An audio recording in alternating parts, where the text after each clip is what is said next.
विधि के विधान के सामने बड़े बड़े ज्ञानियों का ज्ञान, बड़े बड़े राजाओं का बल, बड़े बड़े योगियों का संयम, बड़े बड़े चतुरों की चतुराई, बड़े बड़े कर्मनिष्ठ पुरुषों का कर्म तप, सब कुछ धरा का धरा रह जाता है।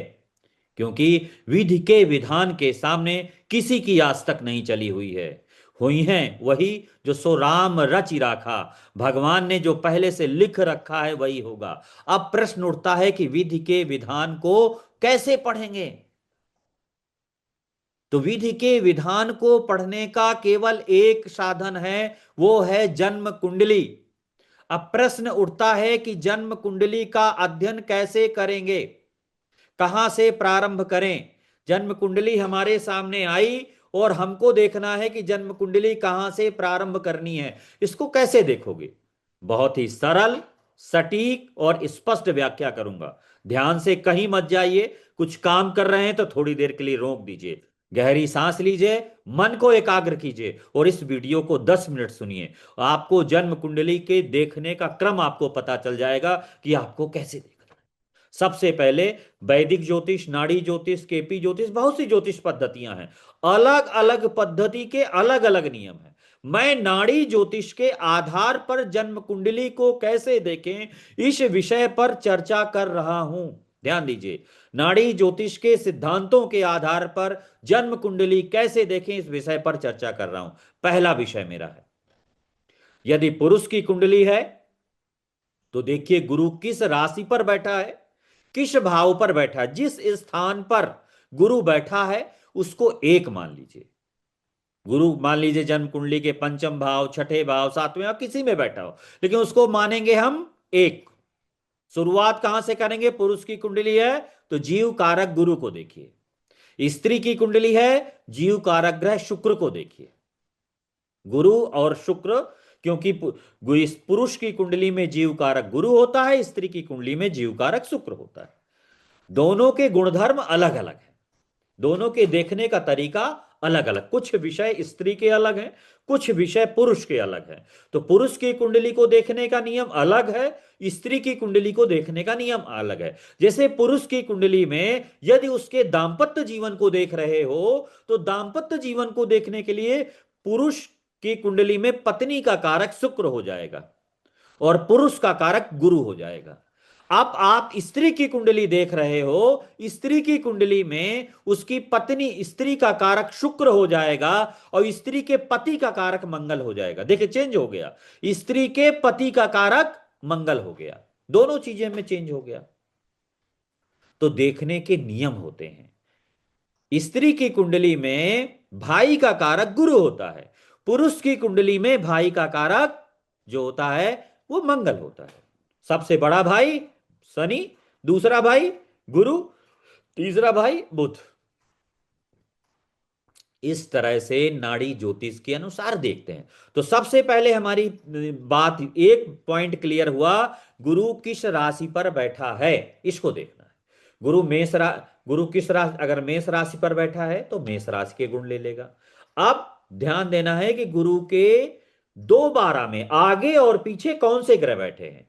गुरु के आसपास आगे 2, 12, 5, 9 में जो गुरु के दूसरे 12वें, गुरु के 5वें, गुरु से 9वें, गुरु से 7वें भाव में जो भी ग्रह बैठे होंगे उसके अनुसार व्यक्ति का रूप, रंग, चरित्र, हाव भाव होगा। जैसे गुरु के साथ राहु बैठा है तो जातक का जन्म अच्छे कुल में होगा, सुयोग्य कुल में होगा। गुरु को राहु देख रहा, उसकी जो भी जाति होगी उस जाति के श्रेष्ठ कुल में होगा। गुरु के साथ राहु बैठा है, उसका जो कलर होगा, गुरु के 1, 5, 9 में राहु बैठा है तो उसका कलर सांवला का होगा। गुरु के साथ शुक्र बैठा है, कलर गोरा हो जाएगा। गुरु के साथ शनि राहु होता, कलर और ब्लैक हो जाएगा। गुरु के साथ चंद्रमा है तो मुखाकृति बड़ी सुंदर होगी। गुरु के साथ चंद्रमा शुक्र है तो मुखाकृति सुंदर भी होगी, आकर्षक भी होगी, कद काठी लंबी होगी। गुरु शुक्र चंद्र वाले पुरुष बड़े सुंदर और आकर्षक होते हैं। ये जन्म कुंडली में ऐसे देखेंगे। दूसरी स्थिति, मान लीजिए जन्म कुंडली आई और पहला पॉइंट आपने गुरु को देख लिया। गुरु से सबसे पहले शरीर को देख लीजिए। गुरु के साथ अगर गुरु शत्रु ग्रहों के साथ बैठा है तो व्यक्ति का जो शरीर होगा वो सही होगा, शारीरिक रोग नहीं आएंगे।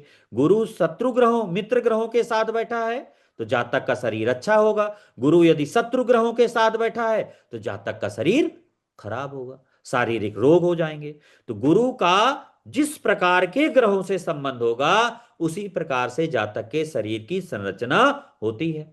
अब देखिए, गुरु आपकी जन्म कुंडली में वक्री है, निर्बल है या बलवान है। अगर गुरु वक्री हुआ तो जातक को शारीरिक रोग रहेंगे, जातक की आयु कमजोर होगी, जातक जन्म स्थान से दूर जाएगा, तब कहीं पर उसे सफलता मिलेगी। जातक जीवन भर कुछ ना कुछ परेशानियों को लेकर के शारीरिक मानसिक आर्थिक परेशानियों से जूझता बना रहता है यदि गुरु वक्री हुआ। वक्री गुरु बताता है कि पूर्व जन्म में आपने कुछ पाप किए हैं, कुछ अनर्थ किए हैं, जिसके कारण उन पापों का फल यावत जीवन आपको थोड़ी थोड़ी मात्रा में मिलता रहेगा। पाप किया लेकिन कुछ पुण्य भी किया तो आशीर्वाद मिला। मान लो गुरु बकरी हो गया, बकरी होने के बाद वो मित्र ग्रहों से मिल गया, शनि से मिल गया, सूर्य से मिल गया या मंगल से मिल गया तो गुरु को राहत मिल गई। और अगर वक्री होकर के राहु केतु से मिल गया तो ज्यादा नुकसान हो गया। तो ये भी आपको देखना है। दूसरी स्थिति गुरु के बाद, अब शत्रु ग्रह गुरु के बाद अब देखिए दूसरा पॉइंट कि आपको देखना किसको है। उसका दांपत्य जीवन देखना है। तो दांपत्य जीवन देखने के लिए क्या देखेंगे? सबसे पहले उसकी स्त्री को देखिए। पुरुष की कुंडली में उसका दांपत्य जीवन देखना है तो पत्नी कारक ग्रह को देखिए। पत्नी कारक ग्रह शुक्र कहां पर बैठा है? पत्नी कारक ग्रह शुक्र मित्र ग्रहों के साथ बैठा है या शत्रु ग्रहों के साथ बैठा है? प्रसन्न अवस्था में बैठा है या दुखी अवस्था में, पीड़ित अवस्था में बैठा है? ध्यान रखिए, जो ग्रह जितना ज्यादा पीड़ित होता है उस व्यक्ति के जीवन में उतनी ज्यादा समस्याएं आती हैं। वो ग्रह से संबंधित कारक तत्वों का उतना ज्यादा नुकसान होता है। तो हम दांपत्य जीवन को आज देख रहे हैं तो दांपत्य जीवन के लिए शुक्र को देखेंगे। शुक्र यदि चंद्रमा के साथ बैठा हुआ तो पत्नी के साथ रिश्ते अच्छे नहीं रहेंगे। शुक्र भी एक स्त्री है और चंद्रमा भी स्त्री है। अब गुरु को दो स्त्रियों ने देख लिया जिसके कारण उसका जीवन पीड़ित रहेगा। उसके जीवन में नाना प्रकार की परेशानियां बनी रहेगी, स्त्रियों के कारण उसे पीड़ा होती रहे। कभी पत्नी मां से लड़ जाएगी, मां पत्नी से लड़ जाएगी, दोनों में सामंजस्य नहीं रहेगा। गुरु का संबंध यदि चंद्रमा और शुक्र से हो जाता है, जातक सुंदर बहुत होगा, जातक धनवान बहुत होगा, आकर्षक होगा, गुणी होगा, लेकिन जातक को स्त्री, जातक की पत्नी या तो बीमार रहेगी, शुक्र के कारक तत्व कमजोर हो जाएंगे यदि शुक्र को चंद्रमा देख ले। जैसे जिस व्यक्ति की कुंडली में कर्क राशि का शुक्र बैठा हो उस व्यक्ति को भी जीवन में बहुत सी परेशानियों का सामना करना पड़ता है। दो चीजें आपने देख ली कि आपको दांपत्य जीवन देखना है तो आपने शुक्र को देख लिया। शुक्र यदि शनि के साथ बैठ गया तो विवाह देर से होगा। शुक्र यदि राहु के साथ बैठ गया तो पुरुष का विवाह देर से होगा। शुक्र यदि केतु के साथ बैठ गया तो भी पुरुष का विवाह देर से हो जाएगा। तो मंगल और केतु के साथ बैठ गया तो भी विवाह में बड़ी परेशानी का सामना उसे करना पड़ेगा। आप ये समझ लीजिए कि अगर शुक्र पीड़ित हुआ तो वैवाहिक जीवन बहुत अच्छा नहीं रहेगा। शुक्र यदि शुक्र को गुरु ने देख लिया तो दोनों के प्रेम, दोनों में पति पत्नी में इतना प्रेम रहेगा, दोनों कभी भी अलग नहीं रहेंगे। दोनों दो शरीर होते हुए भी एक आत्मा के रूप में रहेंगे।